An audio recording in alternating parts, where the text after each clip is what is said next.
MCR Pure Cotton Club, formals and casual shirts. No compromise. Unga side liyo, enga side liyo. It's a GT promise. GT Holidays, South India's #1 travel brand. குறைந்த விலை நிறைந்த தரம் தங்கள் தேவைகள் அனைத்தும் ஒரே இடத்தில் ஜெயச்சந்திரன். கோல்டில் எப்படி நம்ம இன்வெஸ்ட் பண்ணுறது பெஸ்ட்டாக இருக்கும் சார்? கோல்டில் நல்ல இன்வெஸ்ட்மெண்ட் அப்படின்னு பார்த்தோம்னா ETF தான் நல்ல முறைன்னு நம்ம சொல்லுவோம். ETFல உங்களுக்கு மேக்கிங் சார்ஜஸ் ஸ்ட்ரைட்டாகவே கிடையாது, GST கிடையாது. மாதம் ஒரு அமௌண்ட் அவங்க இன்வெஸ்ட் பண்ணிட்டு 4-5 வருஷம் கழிச்சு அவங்க ஒரு கோல்டாக வாங்கிக்கணும் அப்படின்னு நினச்சாங்கன்னா இப்போ ETFல வாங்கிட்டு மொத்தமாக அந்த பணத்தை எடுத்துகிட்டு போயிட்டு 4-5 வருஷம் கழிச்சு அவங்களுக்கு பிடிச்ச நகையை அந்த சமயத்தில் அவங்க வாங்கிக்கலாம். சில பேர் சொல்லுவாங்க நான் காயின்ஸாக வாங்கிக்கிறேங்க, காயின்ஸ் வாங்கினாலும் 3% GST அவங்க கட்டி தான், அது வேஸ்டேஜ் தான், வேஸ்டேஜ் போயிட்டு தான் ஆகும். GSTங்கிறது அவங்களால ரீக்ளைம் பண்ண முடியாது. அதே சமயத்தில் அந்த காயினை திருப்பி கொடுக்கும்போதும் ஏதாவது ஒரு மைனர் பர்சன்டேஜ் நாங்கள் உருக்குறோம், அந்த உருக்குற சார்ஜ் அப்படின்னு சொல்லிட்டு அந்த சார்ஜ் அவங்க எடுத்துக்குவாங்க. ETFனா அந்த பிரச்சனை கிடையாது. லாஸ்ட் 15 வருஷத்துல யாராவது ஒருத்தர் நகையா வாங்கியிருந்தாங்கன்னா இன்னைக்கு கோல்டு நார்மல் கோல்டு ரிட்டர்ன் வந்து கிட்டத்தட்ட 12-13% CAGR வந்திருக்கும். ஆனால் நகையா வாங்கியிருந்தாங்கன்னா அவங்களோட CAGR 7-8% மட்டும் தான். நீங்க 100 ரூபாய்க்கு வாங்குறீங்கன்னா 90 ரூபாய்க்கு தான் உங்க கையில கோல்டு இருக்கு. பாக்கி இருக்கிற பணம் வந்து நீங்க மேக்கிங் சார்ஜாகவும் அந்த கடைக்கு கொடுத்துறீங்க, ஆர் GST-ஆகவும் கவர்மெண்ட் கொடுத்துறீங்க. நீங்க குறைஞ்சபட்சம் ஒரு 10% எடுத்துக்கிட்டீங்கன்னா கூட 10 + 3% GST படிச்சுன்னா 13% உங்களுக்கு போயிடும். ஸோ அது போக உள்ள நகை தான் உங்க கையில கிடைக்குது. ஸோ எல்லா வருஷமும் 50% ஏறும் அப்படிங்கறது நம்ம உறுதியாக சொல்ல முடியாது இல்லைங்களா? நகை கடைக்காரங்களா ஒரு விஷயம் சொல்றாங்கல்ல, நகை சீட்டு போடுங்க, எங்க கிட்டே நாங்க நகை சீட்டு போட்டீங்கன்னா உங்களுக்கு செய்கூலி சேதாரமா இருக்காதுன்ற மாதிரி விஷயங்கள்லாம் சொல்றாங்க. 10,000 ஒரு சீட்டு போடுறீங்க, 12 மாசமோ 11 மாசமோ 6 மாசமோ அவங்க வந்து எடுத்துட்டு போறாங்க. உங்க கையில நகை என்ன கிடைக்குது? ஒரு வருஷம் கழிச்சு. ஸோ அந்த ஒரு வருஷம் அந்த பணம் வந்து அவங்கள்ட்ட தானே இருக்கு. அதுக்கு இன்ட்ரெஸ்ட் காஸ்ட் யாராலையுமே ஒரு 10% கொடுக்குறவங்க அவங்களால அந்த 10% அவங்கள்ட்ட இருந்து வாங்காம இருக்கவே முடியாது. ஏதோ ஒரு வகையில் அந்த 10% ரெக்கவர் பண்றாங்க. இந்த சிட்டு இல்லாம அப்படிதான். 2026 கோல்டு ரேட் குறைய வாய்ப்பு இருக்குமா சார்? ஏன்னா இன்னைக்கு 1,02,000 ரூபாய் வரைக்கும் போகுது இல்லையா? இது வந்து பெரிய பையிங் நடந்துகிட்டே இருக்கு. சென்ட்ரல் பேங்க்ஸ் வாங்கிக்கிட்டே இருக்காங்க. ஸோ அந்த வாங்கிடுறது எப்போ ஸ்டாப் ஆகுமோ அப்பதான் கோல்டு பிரைஸ் குறையலாம். இப்போ சில பேர் என்ன சொன்னாங்க, கோல்டு பிரைஸை அமெரிக்கா வந்து ஆர்டிஃபிஷியலாக இன்க்ரீஸ் பண்றாங்க. ஏன்னா அமெரிக்காவுக்கு கிட்டத்தட்ட $40 trillion டெட் இருக்கு. அவங்களுடைய கோல்டு ரிசர்வ்ஸ் அவங்க வித்தாலே அந்த டெட்டை வந்து அவங்களால கண்ட்ரோல் பண்ணி குறைச்சிட முடியும் அப்படின்னு சொல்லிட்டு சொல்றாங்க. பட் அதெல்லாம் உண்மை கிடையாது. கோல்டை க்ளோஸ் பண்றதுனால மேபி 3-4 ட்ரில்லியன் குறைக்கலாமே ஒழிய அதனால ஒன்றும் பெருசா பண்ண முடியாது. ஆல் ஓவர் த வேர்ல்டு பார்த்தீங்கன்னா ஒரு வருஷத்துக்கு 2500 டன் ஷார்ட்டேஜ். இப்போ இந்த லாஸ்ட் 3 மாசமா ஏறின பிரைஸ்னால இந்த ஷார்ட்டேஜ் 5000 டன்னா இன்க்ரீஸ் ஆயிருக்கு. இந்த சில்வரோட இன்ஃப்ளேஷன் அட்ஜஸ்டட் பிரைஸ் பார்த்தீங்கன்னா $450. அப்போ கோல்டை விட சில்வர் தான் பெஸ்டா இருக்கும். 100% சில்வர் அதிக ரிட்டர்ன்ஸ் கொடுக்கும். சார் வணக்கம் சார். வணக்கம். கோல்டு ரேட் பாத்தீங்கன்னா நாளுக்கு நாள் ஏறிக்கிட்டே போகுது சார். ஒரு சவரன் கோல்டே பாத்தீங்கன்னா 1,02,000 ரூபாய் கிட்ட வருது சார். கோல்டுல எப்படி நம்ம இன்வெஸ்ட் பண்றது பெஸ்டா இருக்கும் சார்? நம்ம நகையா வாங்கலாமா, காயினா வாங்கலாமா, இல்ல இந்த மாதிரி ETF-லாம் சொல்றாங்களே, எப்படி சார் இன்வெஸ்ட் பண்ணலாம்? கோல்டுல நல்ல இன்வெஸ்ட்மெண்ட் அப்படின்னு பார்த்தோம்னா ETF தான் நல்ல முறைன்னு நம்ம சொல்லுவோம். ஏன் அப்படின்னு சொன்னீங்கன்னா ETFல உங்களுக்கு மேக்கிங் சார்ஜஸ் ஸ்ட்ரைட்டாகவே கிடையாது, GST கிடையாது. இப்போ நீங்கள் நகையாக வாங்குறாங்கன்னா யார் நகையாக வாங்குவாங்க? அவங்களுக்கு ஏதாவது ஒரு தேவை இருக்குது, ஒரு ஃபங்க்ஷனுக்கு அவங்க வாங்குறாங்க அப்படின்னு சொன்னால் நகையாக வாங்குவாங்க. அவங்களுக்கு வேறு ஆப்ஷன் கிடையாது. பட் ஒரு முதலீடு, ஒரு சேவிங்ஸ், இந்த 2 ஆஸ்பெக்டில் யாராவது கோல்டு வாங்கணும்னு நினைக்கிறாங்கன்னா அவங்க வந்து ETF முறையை தேர்ந்தெடுக்கலாம். இப்போ இந்த ETF தவிர வேற ஏதாவது முறைகள் இருக்கு அப்படின்னு கேட்டீங்கன்னா இன்னும் 2 முறை இருக்கு. SGBன்னு ஒன்று இருக்கு, டிஜிட்டல் கோல்டுன்னு ஒன்று இருக்கு. டிஜிட்டல் கோல்டு ரெகுலேட்டட் கிடையாது. ஸோ அதனால டிஜிட்டல் கோல்டை நம்ம ரெக்கமெண்ட் பண்றது இல்லை. SGBயில் பொறுத்த வரைக்கும் கவர்மெண்ட்டே அந்த ஸ்கீமை க்ளோஸ் பண்ண போறாங்க. இருக்கிற ஸ்கீம்ஸ்லாம் க்ளோஸ் பண்ணிட்டு வர்றாங்க. அதனால அது இன்னும் எவ்வளவு நாளைக்கு இருக்குங்கிறது நம்ம சொல்ல முடியாது.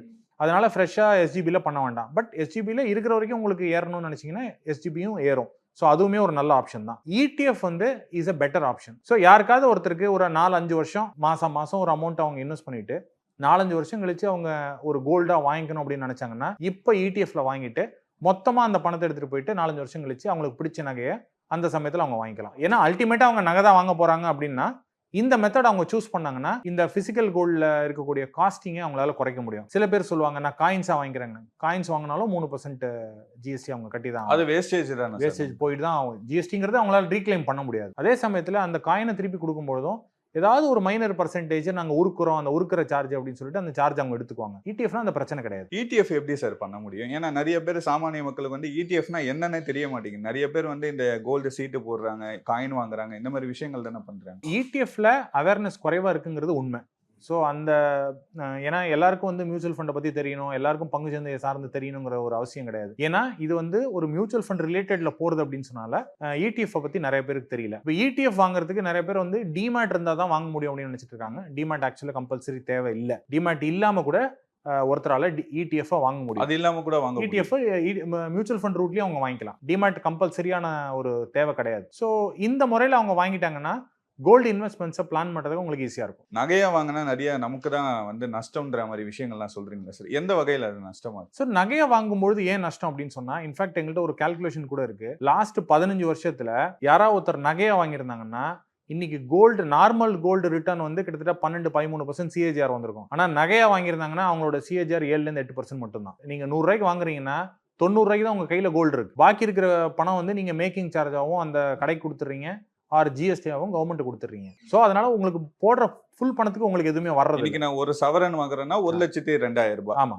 பிளஸ் இல்ல 10% நம்ம மேக்கிங் சார்ஜ். ஸோ நீங்க சில பேர் வந்து 6% கூட சில நகை கடைங்க சொல்றாங்க. நீங்க 6% கொடுத்தாலுமே 6% மேக்கிங் சார்ஜ் கொடுக்குறீங்க, 3% GST கொடுக்குறீங்க. டிசைனுக்கு ஏத்த மாதிரி சொல்றாங்க. ஆமா, டிசைனுக்கு இருக்கிறதுலே லோவஸ்ட் 6% தான். சில பேர் 20% வாங்குறவங்களும் இருக்காங்க. நீங்க குறைஞ்சபட்சம் ஒரு 10% எடுத்துக்கிட்டீங்கன்னா கூட 10 + 3% GST படிச்சுன்னா 13% உங்களுக்கு போயிடும். ஸோ அது போக உள்ள நகை தான் உங்க கையில கிடைக்குது. ஸோ எல்லா வருஷமும் 50% ஏறும் அப்படிங்கறது நம்ம உறுதியா சொல்ல முடியாது இல்லைங்களா? ஸோ அந்த மாதிரி உறுதியா சொன்னா கூட 50% ரிட்டர்ன் வந்தாலும் 13% நீங்க போயிடுது. நீங்க அதை ETF-ல போட்டீங்கன்னா அது வரப்போறது இல்ல. அதனாலதான் நான் இப்ப ஸ்டார்ட் பண்ணும்போது என்ன சொன்னேன், நீங்க நகையா தேவை இருக்கு, நகை தேவை இருக்கு, அவங்க போட்டுக்கணும் அப்படின்னு சொன்னாங்கன்னா நகையா வாங்கிக்கலாம். பட் ஒரு இன்வெஸ்ட்மெண்ட்டா நான் பாக்குறேன், ஒரு சேவிங்ஸ்க்காக நான் பண்றேன் அப்படின்னு சொன்னாங்கன்னா ETF is the right route. நகை கடைக்காரங்கள ஒரு விஷயம் சொல்றாங்கல்ல, நகை சீட்டு போடுங்க, எங்க கிட்டயே நாங்க நகை சீட்டு போட்டீங்கன்னா உங்களுக்கு செய்கூலி சேதாரமா இருக்காதுன்ற மாதிரி விஷயங்கள்லாம் சொல்றாங்க. ஓகே, இதை வந்து எல்லாருமே வந்து நம்பிடுறாங்க. இது எல்லாமே வந்து இது கரெக்ட் தான் நினைச்சுக்கிறாங்க. 10,000 ஒரு சீட்டு போடுறீங்க,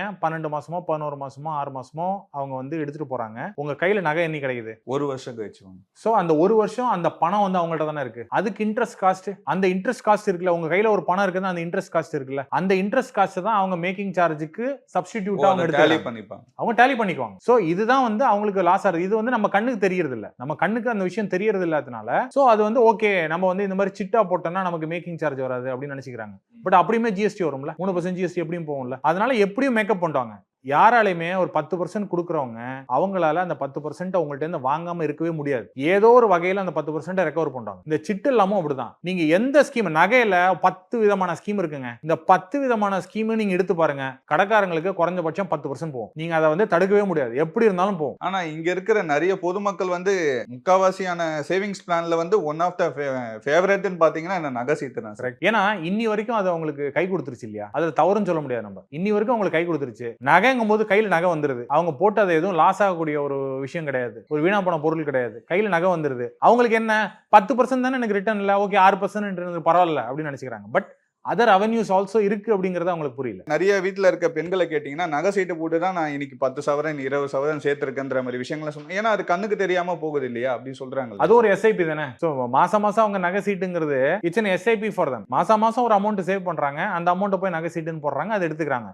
அந்த திட்டம் நல்ல திட்டம் இல்லைன்னு நான் சொல்ல வரல. யாருக்கெல்லாம் இந்த முறையில தான் சேமிக்க முடியுமோ அது அவங்களுக்கு நல்லதுதான். பட் என்ன அப்ஜெக்டிவ் என்னன்னா, நகைச்சீட்டுல எனக்கு வந்து லாஸ் கிடையாது, நான் போய் நகை வாங்கினாதான் எனக்கு லாஸ் அப்படின்னு சொல்றது வந்து கரெக்டான விஷயம் கிடையாது. நீங்க ஒரு விஷயம் புரிஞ்சுங்க, நகை கடைக்காரங்களுக்கு இன்னைக்கே கையில காசு வருங்கும் போது அவங்க ஒரு பொருளை குறைச்சலா தானே கொடுப்பாங்க. நீங்க வந்து 12 மாசம் கழிச்சு அந்த நகையை கொடுக்கும் பொழுது அந்த 12 மாசத்துக்கு உங்களுடைய பணம் வந்து அவங்க கையில தான் இருக்க போகுது. அதுக்கு இன்ட்ரெஸ்ட் நீங்க அந்த வட்டி கணக்கு போட்டீங்கன்னா இந்த மேக்கிங் சார்ஜும் அந்த வட்டியும் ஒன்னா தான் வரும். ஏன்னா நகை கடைக்காரங்கள்லாம் போய் பாரோ பண்ணுவாங்க. இப்போ நீங்க வந்து ஒரு ஃபேமஸ் ஜுவல்லரி பேர்லாம் எடுத்துக்கோனா அவங்க எல்லாம் போயிட்டு நகை ஸ்டாக் வாங்கி வைக்கிறதுக்கு பேங்க்ல போய் லோன் எடுப்பாங்க. அந்த லோன்லாம் பாத்தீங்கன்னா பேங்க் 12-14% இன்ட்ரெஸ்ட் கொடுப்பாங்க. இப்போ இந்த நகை சிட்டு மூலமா அவங்க வந்து மக்கள்கிட்ட இருந்து, பொதுமக்கள்கிட்ட இருந்து பணம் வாங்கிட்டாங்கன்னா அதுக்கு அவங்க இன்ட்ரெஸ்ட் கொடுக்க வேண்டியது இல்லை.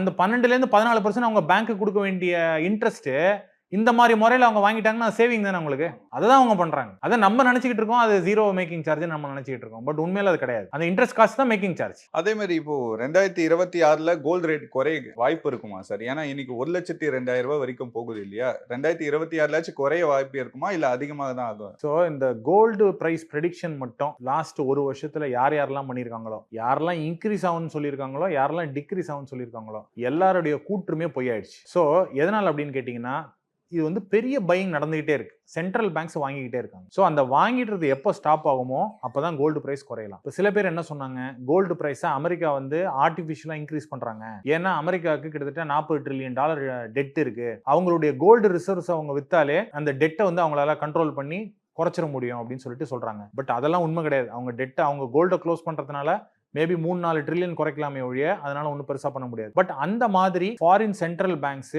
கோல்டு வாங்குறத நிறுத்தினாலோ இல்ல கோல்டை கொஞ்சம் ஆஃப்லோட் பண்ண ஆரம்பிச்சாலோ கோல்டு பிரைஸ் குறையலாம். இதுதான் ஒரே வழி. ஆமா, இது எப்போ நடக்குதுன்னு நம்ம பார்த்துட்டு இருக்கணும். ஸோ இது வரைக்கும் வாங்கிட்டு இருக்காங்க, அதனால இது வரைக்கும் அப் ட்ரெண்ட் தான். அவங்க எப்போ விற்கிறாங்களோ அப்போ குறைய ஆரம்பிக்கும். ஆர் எப்போ ஸ்டாப் பண்றாங்களோ, வாங்குறத ஸ்டாப் பண்றாங்களோ அப்போ பிரைஸ் அதே மூவ்மெண்ட்ல போகும். ஸோ கோல்டை பொறுத்த வரைக்கும் என்ன ரிஸ்க் அப்படின்னு சொன்னீங்கன்னா 5-6 வருஷம் அதே பிரைஸ்ல இருக்கிறதுக்கான வாய்ப்புகள் அதிகம். இதுக்கப்புறம் ஃபியூச்சர்ல இப்போ டீடாலரைசேஷன் பத்தி எல்லாரும் பேசிக்கிட்டு இருக்காங்க.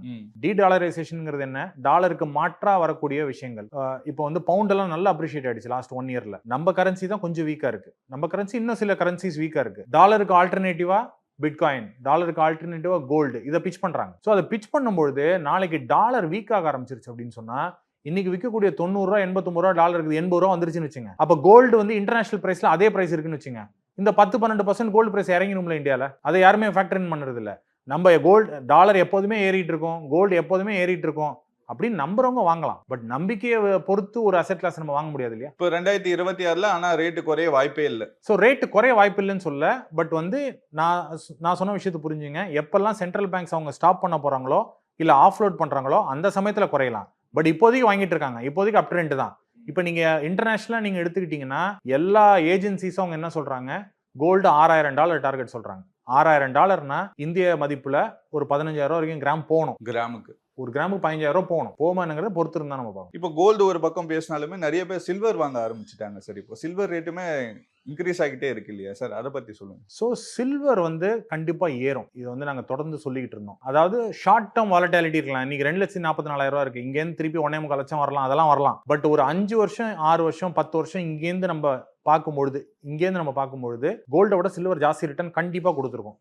ஏன்னு கேட்டீங்கன்னா சில்வர்ல 80% இண்டஸ்ட்ரியல் யூசேஜ். அந்த யூசேஜ்ல சில்வரோட பிரைஸ் வந்து உங்களுக்கு தொடர்ந்து ஏறிக்கிட்டு தான் இருக்கும். ஸோ அதை தவிர ஒவ்வொரு வருஷமும் சில்வர் வந்து கமாடிட்டிஸ் ட்ரேட்ல இந்த ஃபியூச்சர்ஸ் அண்ட் ஆப்ஷன்ஸ்ல ட்ரேட் பண்ணுவாங்க. ஒரு ஃபியூச்சர்ல ஒருத்தங்க ஒரு சில்வர் வாங்குறாங்கன்னா அதுக்கு டெலிவரி வந்து பிசிக்கல் டெலிவரி கொடுத்தாகணும். ஆல் ஓவர் த வேர்ல்டு பாத்தீங்கன்னா ஒரு வருஷத்துக்கு 2500 டன் ஷார்டேஜ். இப்போ இந்த லாஸ்ட் 3 மாசமா ஏறின பிரைஸ்னால இந்த ஷார்டேஜ் 5000 டன்னா இன்க்ரீஸ் ஆயிருக்கு. ஸோ 5000 டன்னா இன்க்ரீஸ் ஆன பட்சத்தில் சில்வரோட டிமாண்ட் இன்னும் இன்க்ரீஸ் ஆகிட்டே தான் போகும். 3 மாசம் முன்னாடி நீங்க பாத்தீங்கன்னா சில்வர் இடிஎஃப்ல பிசிக்கல் டெலிவரி கிடைக்காதனால இடிஎஃப்ல பிரைஸ் ஆர்டிஃபிஷியல் இன்ஃபிளேட் ஆகி 15% பிரீமியத்தில் இருந்துச்சு. பிசிக்கல் மார்க்கெட், அதாவது லோக்கல் மார்க்கெட்ல இருந்த சில்வர் பிரைஸை விட 15% இன்க்ரீஸ்ல இருந்துச்சு. அதுக்கப்புறம் சில்வர் கீழே விழுந்ததுக்கு அப்புறம் அந்த பிரைஸ் வந்து ஸ்டெபிலைஸ் ஆயிடுச்சு. இப்ப திருப்பி வந்து அந்த பிரீமியம் வந்து வர ஆரம்பிச்சிருக்கு. இது எதனால அப்படின்னு சொன்னா லண்டன் தான் பெரிய மார்க்கெட் சில்வர் பிசிக்கல் மார்க்கெட்ல. சோ அங்க வந்து வால்ட்ல சில்வர் இல்ல. எவ்வளவு பேர் வாங்கியிருக்காங்களோ அதுக்கு ஈக்குவலண்டா டெலிவரி எடுக்கிறதுக்கான சில்வர் இல்ல. சோ அந்த சமயத்துல ஒரு டிமாண்ட் ஆர்டிபிஷியலா கிரியேட் ஆகுறதுனால இது வரும். எல்லாரும் என்ன சொல்றாங்க, சோலார் பேனல்ஸ்ல சில்வரோட யூசேஜ் அதிகமாயிடுச்சு. இதுக்கப்புறம் சில்வர் தான் ஃபியூச்சர். ஈவில சில்வரோட யூசேஜ் ஜாஸ்தி ஆயிடுச்சு. பேஸ்ட்ல சில்வரோட யூசேஜ் ஜாஸ்தியா இருக்கு.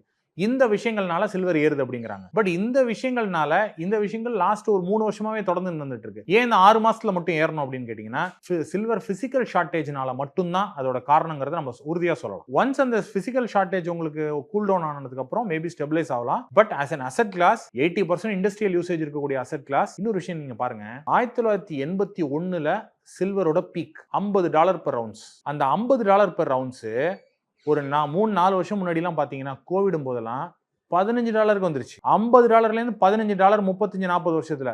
இப்ப திருப்பி 2025 செப்டம்பர்ல தான் அந்த பழைய peak of $50 per ounce cross ஆச்சு. இன்னைக்கு $70 per ounceல ட்ரேட் ஆயிட்டு இருக்கு. ஒன்றும் இல்லை, நம்ம இன்ஃபிளேஷன் அட்ஜஸ்டட்னு நம்ம பேசுவோம். இன்ஃபிளேஷன் அட்ஜஸ்டட் பிரைஸ் எல்லாரும் சொல்லுவாங்க. இன்னைக்கு $1 கோடி இருக்கிறதும் 10 வருஷம் கழிச்சு $1 கோடி இருக்கிறது வித்தியாசம் இருக்குல்ல. அதே இன்ஃபிளேஷன் அட்ஜஸ்டட் பிரைஸ்னு சொல்லுவோம். இன்னைக்கு $1 கோடி இருக்குன்னா 10 வருஷம் கழிச்சு நம்ம கையில 70 லட்சம் இருந்துச்சுனாலே அது இன்னைக்கு இருக்கக்கூடிய $1 கோடிக்கு ஈக்குவலன்ட். சரிங்களா? இப்போ இந்த சில்வரோட இன்ஃபிளேஷன் அட்ஜஸ்டட் பிரைஸ் பாத்தீங்கன்னா $450. $50 இருந்தது. யூஎஸோட இன்ஃபிளேஷன் ஆர் வேர்ல்டு இன்ஃபிளேஷன் நீங்க கணக்கெடுத்துட்டு 1981ல இருந்து இன்னி தேதி வரைக்கும் ஜஸ்ட் அதுக்கு இன்ஃபிளேஷன் ஆட் பண்ணீங்கனாலே $450 ட்ரேட் ஆகணும். இன்னைக்கு $70 தான் இருக்கு. மைண்ட் நோட் பண்ணி வச்சுங்க. சோ நான் $450 வருதுன்னு நான் ப்ரெடிக்ஷன்லாம் கொடுக்கல. பட் ஏன் குறையாதுங்கிறதுக்கான காரணங்களை நான் சொல்றேன். அப்போ கோல்டை விட சில்வர் தான் பெஸ்டா இருக்கும். 100% சில்வர் அதிக ரிட்டர்ன்ஸ் கொடுக்கும். சில்வர்லயும் இன்வெஸ்ட்மெண்ட் ஆப்ஷன்ஸ் இருக்கு. அதை வந்து சில்வர்னா எல்லாரும் என்ன நினைச்சுக்கிறாங்க, சில்வர் பாத்திரம் வாங்குறது இல்ல பார் சில்வர் வாங்குறதுன்னு நினைச்சுக்கிறாங்க. சில்வர்லயும் ETF முறையில ஒருத்தங்க இன்வெஸ்ட் பண்ணலாம். சில்வரை ETF முறையில 100% வாங்கலாம். நிறைய பேர் கோல்டு தான் சார் பர்ச்சேஸ் பண்றாங்க. நகையா வாங்குறோம், நம்ம காயினா வாங்குறோம், இந்த மாதிரி விஷயங்களை சில்வரை எப்படி பர்ச்சேஸ் பண்ணா பெஸ்டா இருக்கும் சார் நம்ம ரீசேல் வேல்யூ? ஸோ சில்வரை வந்து 2 முறையில வாங்கலாம். 3 முறையில வாங்கலாம். அவங்க ஏதாவது யூட்டன்சில்ஸ் பாத்திரம் மாதிரி வாங்குறது வாங்கலாம், இல்ல ஏதாவது பிளேட்ஸ் அந்த மாதிரி சில்வர் ஐட்டம்ஸ் வாங்கலாம். பட் அதுக்கெல்லாம் வந்து மேக்கிங் சார்ஜஸ் கொடுக்கணும். இப்போ கோல்ட்ல இருந்த அதே கான்செப்ட் தான் இதுலயுமே 10-20% வரைக்கும் மேக்கிங் சார்ஜஸ் கொடுக்கணும். இல்ல சில்வர் பார் சில்வர் வாங்கலாம். பார் சில்வர் வந்து கிடைக்கும். பட் பார் சில்வர் வந்து மோஸ்ட்லி வந்து அது traded off the line. Formal சிஸ்டம்ல அது ட்ரேட் ஆகிறது இல்லை. ஃபார்மல் சிஸ்டம்ல நீங்க சில்வர் வாங்கணும் அப்படின்னு நீங்க நினைச்சீங்கன்னா சில்வர் ETF தான் ஒரே வழி. எப்படி கோல்டு ETF வாங்குவீங்களோ அதே மாதிரி சில்வர் ETF நீங்க வாங்கிக்கலாம். ஸோ சில்வர் ETFலயும் சில்வரோட என்ன பிரைஸ் இன்க்ரீஸ் இருக்கோ அதே அண்டர்லைங் அசெட்ல இருக்கக்கூடிய பிரைஸ் இன்க்ரீஸ் ETFலயும் உங்களுக்கு இருக்கும். ஸோ அதுலயும் GST எதுவுமே கிடையாது. ETF முறையில வாங்குறது சில்வருக்கு பெஸ்ட். ரொம்ப நன்றி சார், நிறைய விஷயங்கள் சொன்னீங்க. மக்கள் வந்து நிறைய பேர் ஃபோக்கஸ்ட் வந்து கோல்டு தான் இருக்கு, கோல்டு இல்ல ஃபியூச்சர் வந்து சில்வர்ன்ற மாதிரி நிறைய விஷயங்கள் சொன்னீங்க. ரொம்ப நன்றி. Thank you. MCR Pure Cotton Club, formals and casual shirts. Aha, no compromise. உங்க சைடுலயும் எங்க சைடுலயும். It's a GT promise. GT Holidays, South India's #1 travel brand. குறைந்த விலை நிறைந்த தரம் தங்கள் தேவைகள் அனைத்தும் ஒரே இடத்தில். ஜெயச்சந்திரன்.